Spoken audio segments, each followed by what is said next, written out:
Ah, going live. All right, it's another episode of Spencer Uncensored, episode 64. 64. Yeah. Woo. How y'all feeling? Thought about doing this outside, going on a walk so we have a different scenery. But anyway, I was just on a call with a nice couple down in the Miami area looking to possibly get some coaching on building a business. And you know, you got to give it to people that want to stand up and say, you know what, hey, I need some help. Give me some help. I want to. We've been doing the same thing for so long, for 20 years, 25 years, and we want to make some. We want to do some things different, right?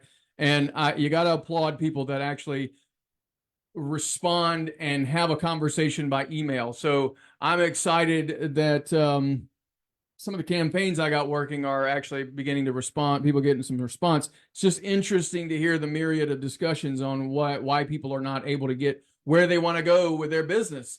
And that's where coaching comes into play. What's funny is we always start these conversations, these coaching evaluations with, what do you think's causing the problem?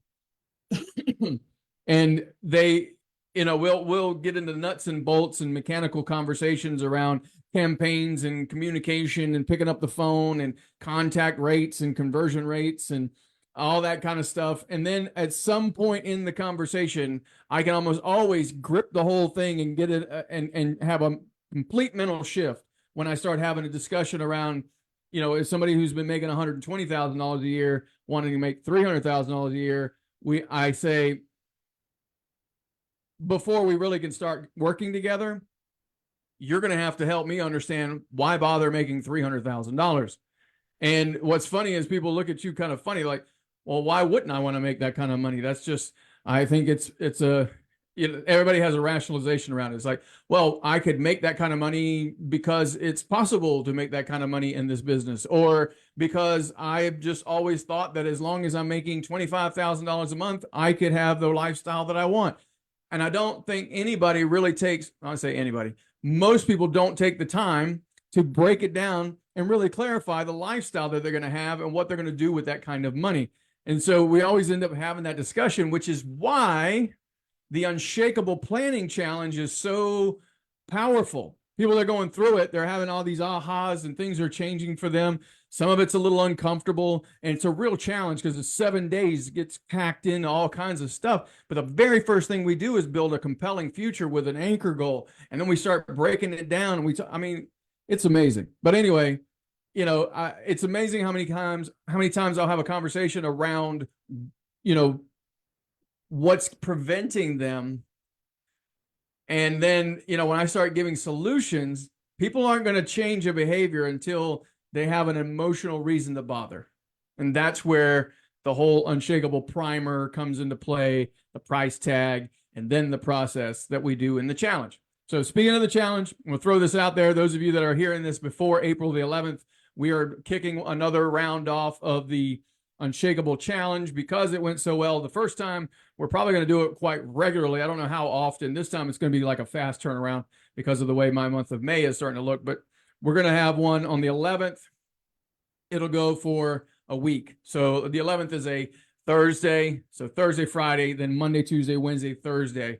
Super powerful. Unshakableplan.com. You can go there to unshakableplan.com, register for it. I don't know, anybody that's already done it, by the way, you're already in the Facebook group. So the challenge, the videos are going to get posted there. So you're welcome to go back and watch those videos, but I don't know that you necessarily need to go back through it unless it's been a couple of months and you want a refresher on that whole thing. If any of you, by the way, they're hopping on live, have any nuggets of, kind of like what's the biggest thing that you took away from the challenge, feel free to drop that in the comments. All right, here's what we're going to talk about tonight. Spencer Uncensored on episode 64, we're going to have a conversation around decisions.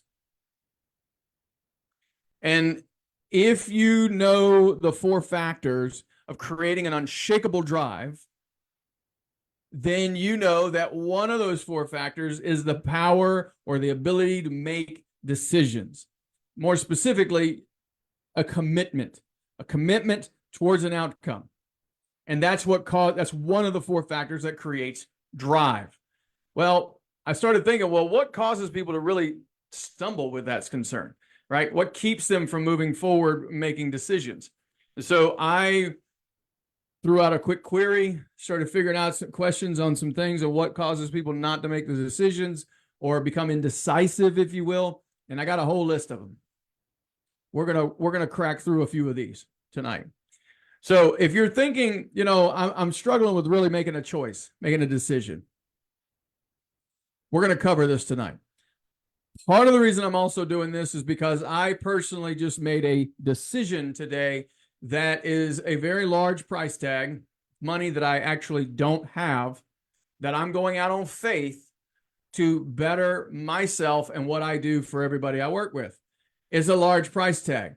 And I just today put down the deposit and started getting into this whole thing. How do you make those choices? How do you make those decisions and not just sit around and waste away, right? Well, a couple of things that come to mind as to why people don't make choices or make a decision. I should probably do this first. Let's back up. A decision is not a decision unless there's action involved. I'm going to say it again. A decision is not an actual decision unless there's action involved. If you make a decision but nothing happens, then you haven't actually made a decision. Every decision requires an action behind it, right? Picking up the phone, moving this direction, doing that, calling this one, right? Whatever it is, there's an activity involved. I'm going to start something or I'm going to stop something. Either way, there is a activity, an action that has been made. And that's why when I talk about unshakable drive and you've got to have the fourth factor of drive, it's because there's no such thing as drive or momentum without action. So what are some of the things that cause people to not take action and or not make the decision, the true decision to move forward? One of them is fear of making a wrong choice. I don't want to make the wrong choice. I think really that really is more embedded in a conversation around bad experiences in the past. Maybe you've made bad choices, and so you don't want to do it again. I know that was true for me. I know that's true for me. I've paid for programs in the past and done some things. I've got a whole bookshelf down here, thousands of dollars down here, right? I didn't get a 10x return on any of that shit. Well, actually, some of it I did, but at the end of the day, right? I don't want to do that again. And so we drag our feet and we don't make a full-on decision. We hold on to things. We keep overthinking the shit. But guys, if you're going to move forward, you're going to have to make a decision. Making the wrong choice is just going to keep you in a constant state of disturbance, and you're never going to be able to actually move forward. Another reason why people don't make the decision or they move forward is because they don't have enough information. And what's funny is that sometimes people will actually avoid the information because they know that if they get educated enough, then they have enough information. They feel dumb not making the move, not making that decision, not taking the action. So they take on the ignorance is bliss kind of thing. I know that's a problem in society these days. We don't do me, right? I don't want to know. If I don't know, it's ignorance is bliss. Yeah, okay. Well, that's another reason why people won't make a decision. Another one, which I really don't think is true, but another one that came up was perfectionism, or wanting to make sure it's all perfect. Comes right back to the same thing of fear of making the wrong choice. There's no such thing as perfectionism. I'm pretty sure it's Tony Robbins that says perfection is the lowest standard. I don't know that's the exact words that he uses, but what he was referring to is that there's no such thing as perfect, right? In a human form, unless you're Jesus, right? Unless you're Jesus himself, you have no perfectionism going on. You're striving for it maybe, but you're not going to have it. So that's not the form. What you're looking for is growth. And so if you're looking for growth, then you need to make a decision. Move forward. Take action. Akin to the wrong choices is also, or fear of making the wrong choice. Another way of saying it would be low self-esteem, right? Self-confidence. That seems to come up quite a bit whenever I did an event Friday here in Jacksonville, had a room full of people, and self-confidence was a discussion that came up a couple times. Yeah. When you can't trust yourself, because that's what that means. When you say I don't have self-confidence, I don't value my own opinion. I don't value what right? I don't have that confidence, trust in myself. I can't make the decision because I need outside validation. Boom. We're already struggling. You're never going to have unshakable drive until you get rid of that. Learn to trust yourself, make better choices, right? Which, by the way, brings me to another one. Another reason people don't make good choices or make decisions at all, whether they're good or bad. I don't think they're really good or bad. It's going to be whether they're relevant or they move you forward or they don't move you forward. I don't know that they're good or bad, right?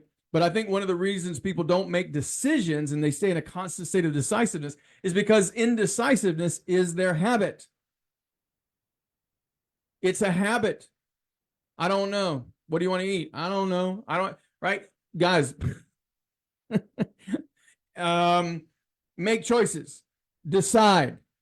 But if you're struggling because you've always been that way and you've always been kind of indecisive as a behavior pattern and you've made it a habit, you've worked that muscle. If you want to create a new muscle, you're going to have to start making some small decisions, little tiny ones, right?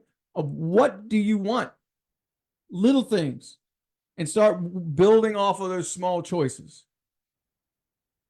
Another thing that causes people to get held up on making an actual decision is pressure from outside, that outside opinion. Stop giving a fuck. That's all I'm going to tell you right now. But pay attention.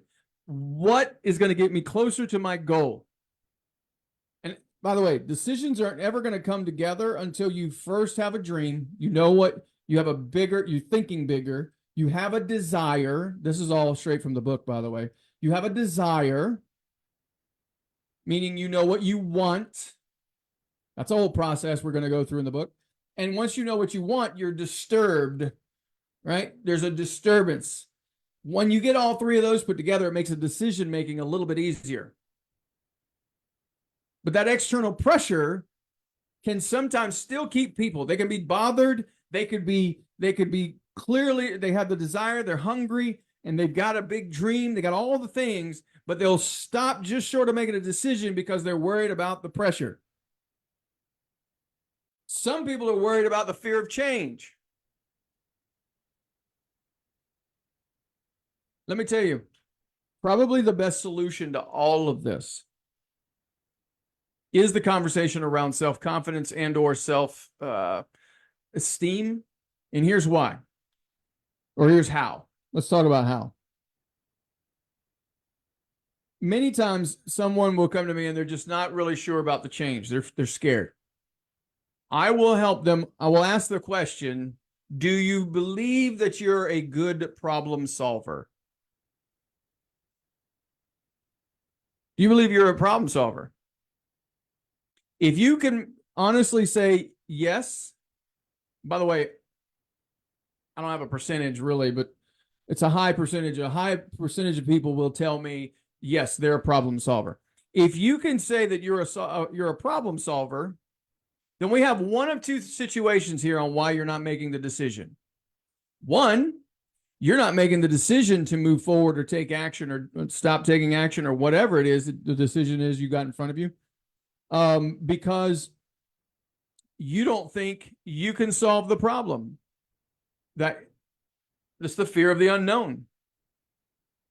But you're a good problem solver. If you're a good problem solver, it doesn't matter what comes. I'll find a way. I'll figure it out. Just Take action. The other option would be you're not making a decision.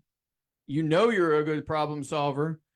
So what happens is sometimes we get off on the idea that we are a great problem solver, so we let things become a problem so that we can handle it. I'll just ignore that, forget that until it becomes a big enough problem. Then it's a problem I can actually solve, or a problem I need to solve. I must solve.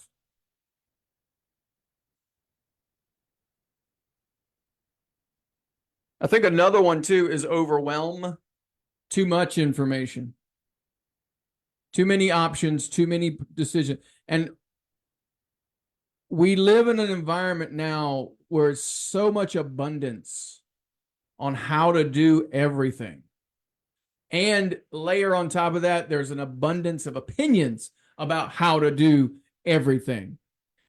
What that does is it forces people to get really, really cloudy and overwhelmed, like too much information to where they just can't cut through the clutter and choose one, which leads us back to fear of making the wrong choice.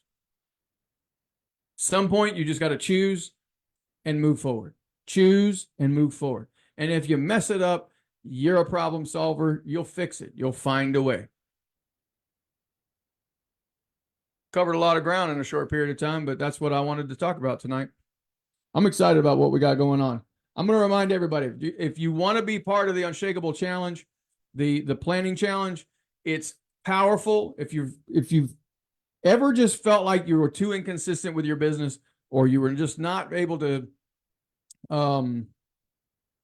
you weren't very clear on why bother, you just wanted to make more money. This whole process is designed to help you make sure that you get better at it. So, all right, friends, it's been an episode, 15, 17 minutes, not too bad. If you guys need anything from me, just reach out. You know how to get in touch with me. Spread the word, folks. Unshakable Agent. By the way, the Unshakable Masterclass, I would love to bring that to wherever you might be. So if you got somebody that's got a group of agents that want to get pumped up and get really, really clear on what they're doing, think about me. I'd love to be there. All right, friends. Y'all have a good night. Keep well. Keep moving forward.